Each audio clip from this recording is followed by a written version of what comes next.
Hello and welcome back to another episode of Critical Reactions with your host, Bryan. It's a new week, new theme. We're going to be diving into, what is this called? Shoegaze. I was about to call it Slowdive, but that's the name of the band. We're going to be exploring the shoegaze genre this week, primarily because I brought it up a couple of live streams ago and I kind of had the wrong conception of it. And so I wanted to give it another shot and see if I can't ingest a little bit more information about what makes shoegaze. So we're going to dive into some Slowdive here, looking at the track Sugar for the Pill. Let's see what Slowdive is bringing to the table today.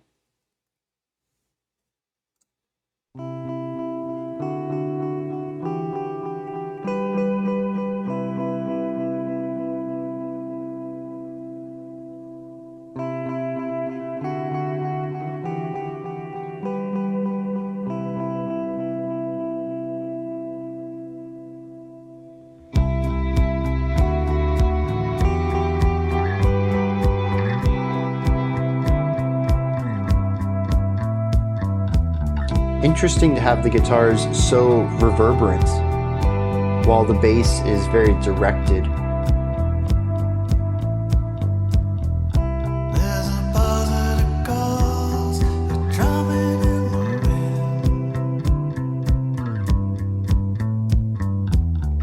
This is not what I expect from shoegaze. Does this remind me of U2? I can't think of who it is.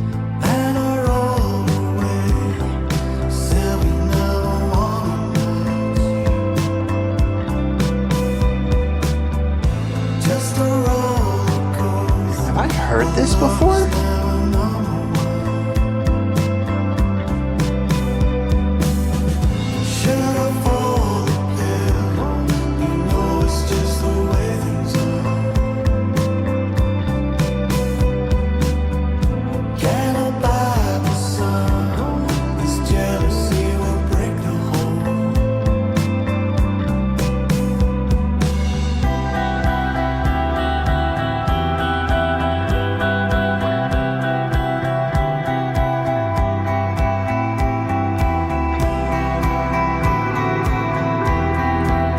Really warm and rich with all of these layers coming in. As each note has the reverb that makes it last for so long, so when the next note comes, it just gets stacked on top of that first one, and the same for the third, fourth, and fifth note.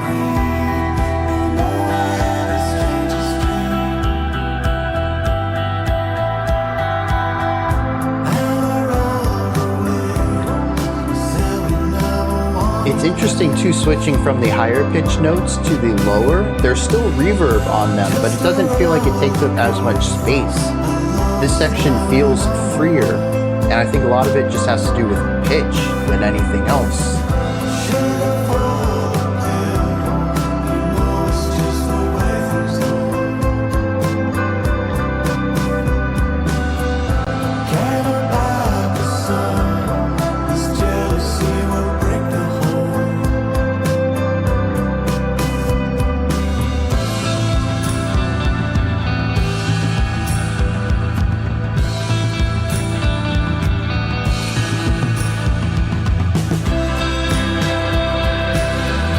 So we had a little bit of a tom run there, but we went right back to very light snare and hi-hat primarily. Something that's been pretty consistent throughout is a light drum.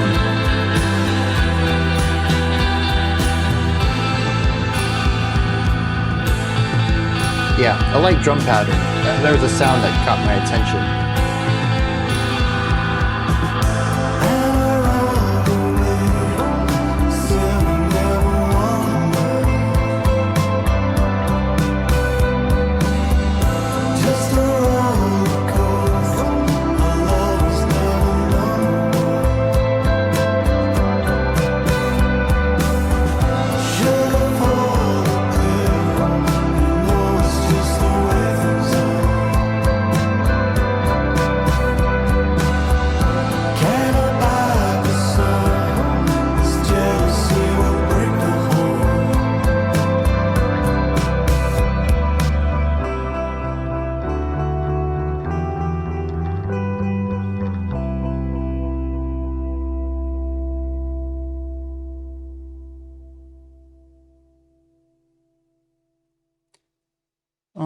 Right.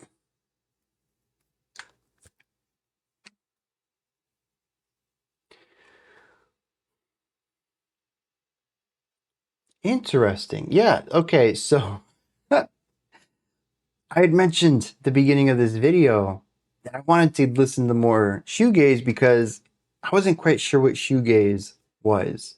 I know the general concept, the term came from people kind of negatively speaking about musicians who cared more about their effects than anything else and ended up looking down at their feet as they were pushing different effects um, on their switchboard or effect board or whatever you want to call it.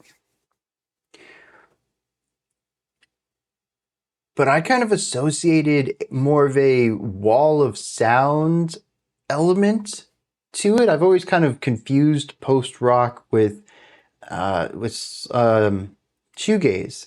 I always had a tough time telling, where the line was that divided them. This is definitely not post rock in any way. Well, not with the conventional use of the term post rock, anyways. This does feel like the rock sound. There are rock style riffs in here. We have a rock band, but this definitely doesn't feel rocky. This feels like the original concept of post rock, where people were taking the foundation of rock and exploring a bunch of directions. And eventually the term post rock ended up kind of narrowing down into the type of fuzzy, slow burn atmosphere exploration that we kind of know the term to be today. But at the time, it was just a catch-all for anything that was kind of rocky, but not really. And so this kind of, to me, fits more of my conception of what post-rock is, more than shoegaze. There are certainly a lot of effects on the instruments, though, that's for sure. If this is shoegaze, which I trust my community, it probably is, it obliterates what I thought shoegaze was. I would never have classified this as shoegaze in a million years. Um, and so this is good. This is good. I'm learning. I don't really know what shoegaze is at this point, but this is giving me something very far from what I thought it was, which is definitely expanding my idea of it. Genre aside, though, let's dig into what this song is doing. It is an emotionally laid back track. Everything in it is sort of designed to exist in the here and now. It doesn't look towards the past. It doesn't look towards the future either. It just is in the moment. We have drums that keep the tempo, lots of hi-hat work. Actually, to me, it sounds like hi-hat pedal work more than hitting a closed hi-hat. It's still a bit of a dry sound altogether. I think it's EQ'd to have as little reverberance to it as possible. You get the little, like, I don't know how to describe it. It's a cha cha. It's like a cha sound, but kind of short, because as the two cymbals touch, they begin to vibrate against each other. But when you pull them all the way together, when you push the pedal all the way down, you mute them. You stop all the vibrations. So you get a very abrupt staccato attack and an immediate decay on it. We get a lot of that in here. Very, very light drum snare work. We do get syncopation off the snare. We do get backbeat off the snare. It's just not very prominent. There were a couple of places where we had some tom usage in the bridge. We had this long tom run, just constant eighth notes of hitting various tom pitches. That was very short-lived though, and it was right back to the snare and hi-hat. Very muted, very quiet in the mix. It's there to keep the time. It's played fast enough to feel like we're going somewhere. We're not dragging, but there's no momentum to it. It's just fast enough to be.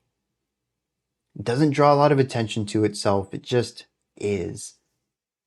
The guitars are drenched in reverb. Whether we are looking at some higher pitched ideas or some lower pitched ideas, the guitars, they play the note and the note just ripples out to the outskirts of the song.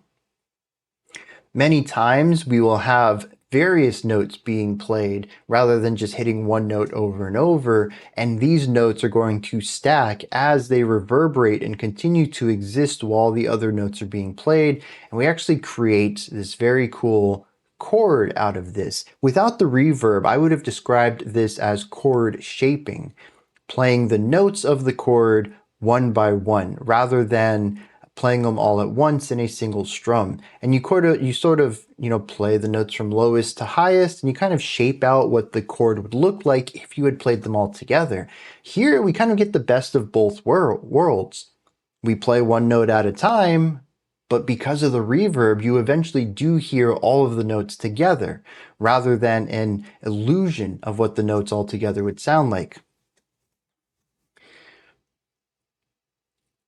But the guitar always feels very light. There is a little bit of sharpness once we get to the higher tones. That's just, it has to do with faster frequencies, I believe, of sound waves. They just sound sharper and more immediate, but they still round off rather quickly due to the reverb. And so there's a softness to a lot of the guitar work in here that, despite the fact that we might be playing eighth notes, which have a bit of speed to them, it all feels very right now. And of course, once the note is hit, it immediately rounds off into this reverb that sounds like an echo. It is the residual sound of playing the notes. You just get to continue to bathe in that. Not really pushing you towards anywhere, but creating an atmosphere for you to reside within. The bass, on the other hand, is interestingly centered. There's no reverb on it. It is very direct. I think that much like the drums, the purpose for this is to create a drier part of the song that can create a rhythmic backbone. We do get some chordal information out of the bass, but primarily what I get out of it is a centered tone and rhythmic information. And so we create this home to the song, something that you can always call back to and find a very direct idea of time, of tempo, of time signature. It presents something that gives you a sense of being within this atmosphere of sound. Because honestly, without the drums and the bass, you would get a sense of rhythm from the guitar, but it wouldn't really be important. It wouldn't be a key element of it. And I think it'd be easy to get lost in this track. This presents more of the palatable element. It presents a guiding way or waypoints in order to understand where you are and where you've been and where you're going. Just helps you get through the track. The vocals also, while not being drenched in reverb, a lot of held out notes on this. The vocals are not quickly paced. They're not really heavily enunciated either. Very airy, very ethereal, and lots of held out notes to mimic what the guitar is doing. So a lot of this track is just really about the here and now. It is played in real time, and there's not a lot of really long held out notes as far as what's being played. The vocals are really the only one that hold out notes naturally. But there is a lot of just space being taken up. And it creates these dense atmospheres, mostly of the reverb guitars.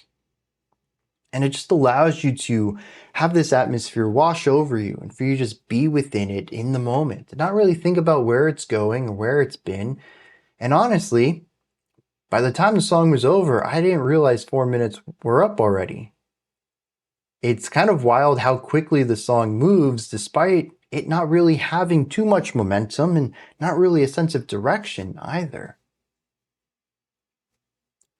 Now, interestingly, I mentioned how the guitars will go between higher and lower pitched tones when it crafts out its guitar lick. And I found this to be really interesting because the higher pitched ones feel like they take up more space. Usually that's the opposite. Lower tones feel larger, higher tones feel more narrow and sharp.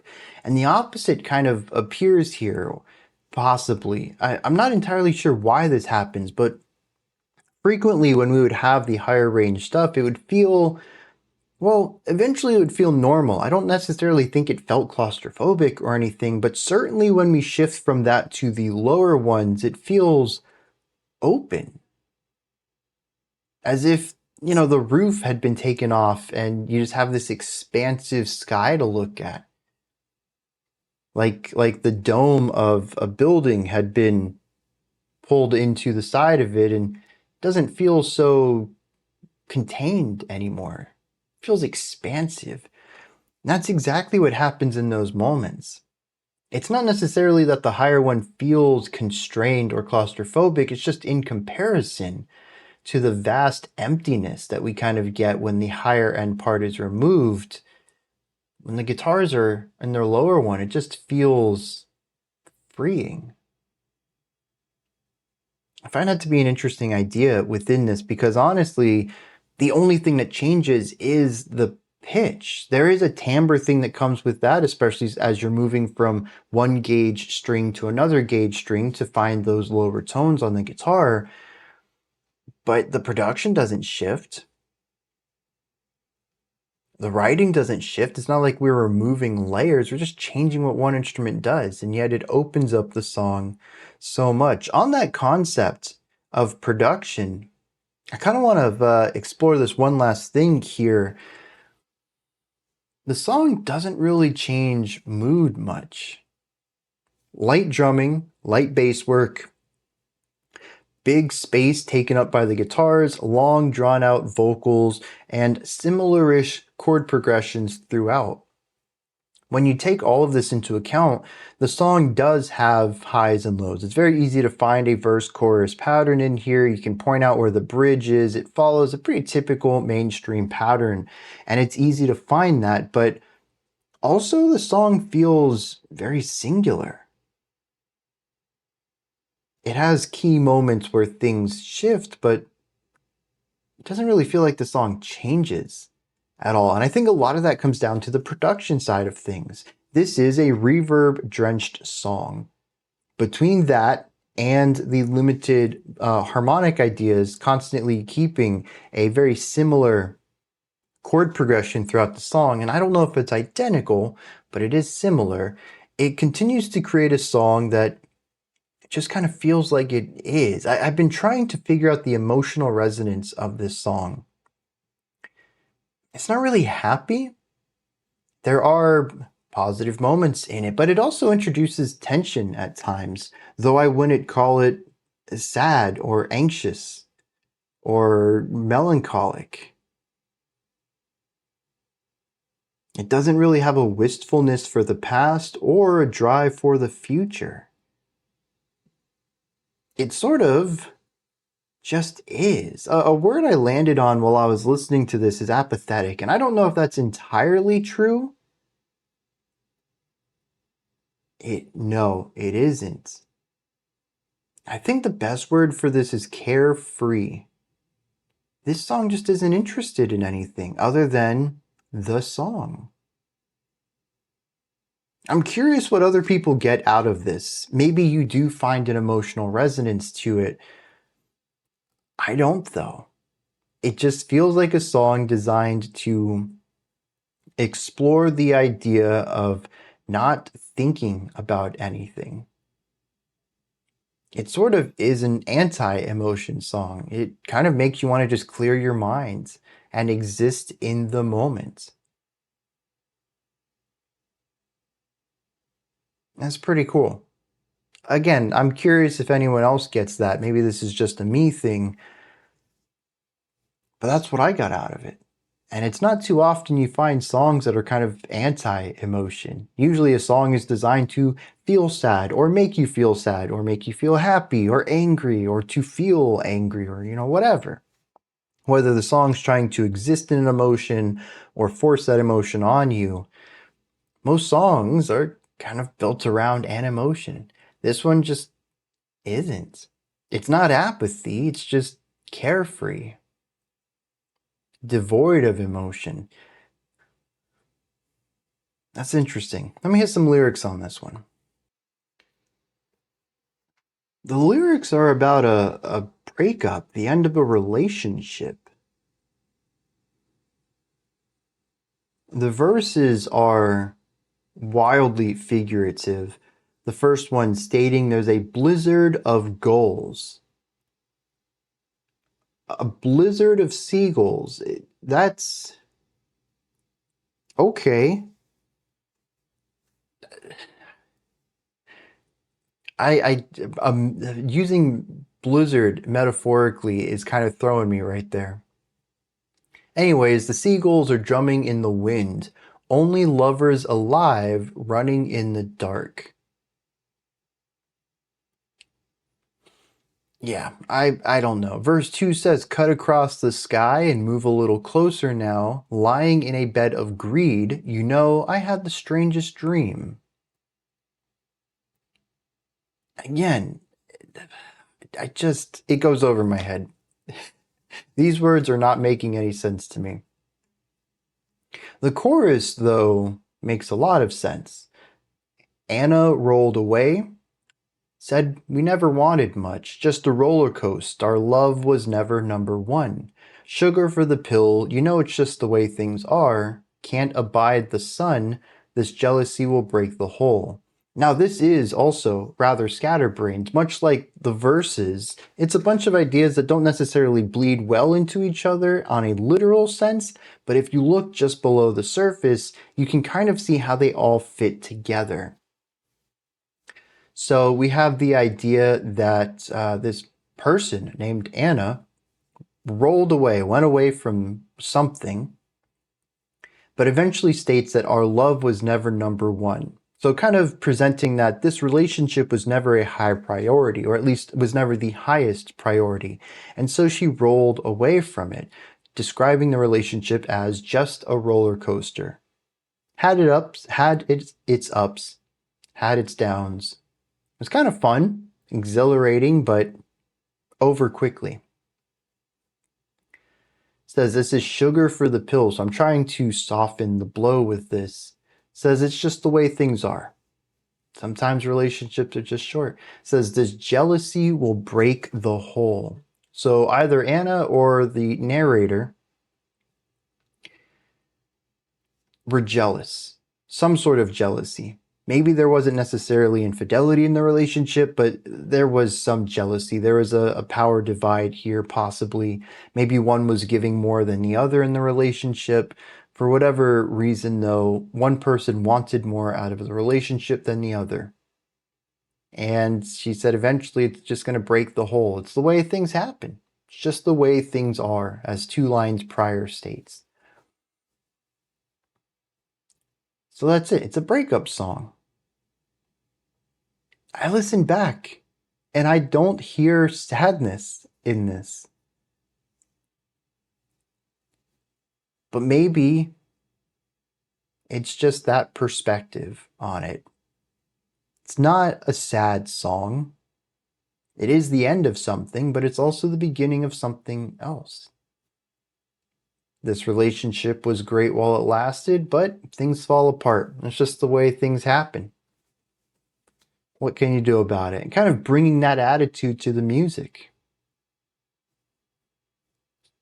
Just kind of accepting it for what it is. Absolutely wild. I'm really curious what people think the verses mean, though. Those 8 lines, they really say absolutely nothing to me. I don't even get a little bit out of them. These are my thoughts then on Slowdive's Sugar for the Pill.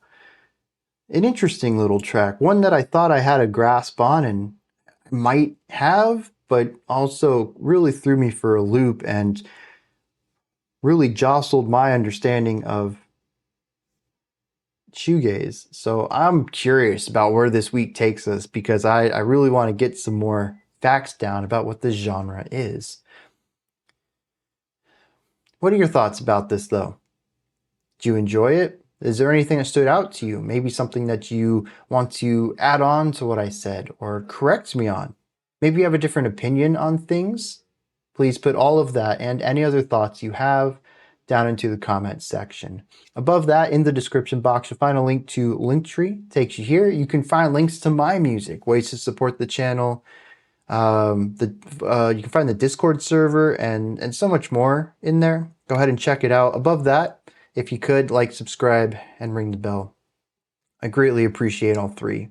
That wraps it up for today. I'll be back tomorrow, though, 5 p.m. Eastern Standard Time, 9 p.m. UTC as usual.